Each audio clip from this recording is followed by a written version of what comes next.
Hello everyone, my name is Pradeep Rauniyar and today I am going to tell you about due to the improper constructions, improper industrializations as well as the improper constructions of the houses which causes a major effect on the environment.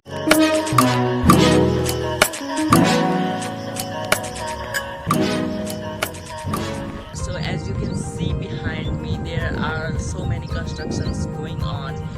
Where I stand up, it's named called a sugar mill. This area is used to be a forest area in previous days, but still there is only few trees are in existence, which is all due to the cause of the improper constructions of the houses. Due to these constructions, the rainy water which is not able to absorb by the land, because the land also get degraded due to the improper constructions. So according to this video, I try to make you understand that how the improper constructions without planning of the constructions of the houses as well as the factories causes the major effect on the environment. If you really like this video, please do not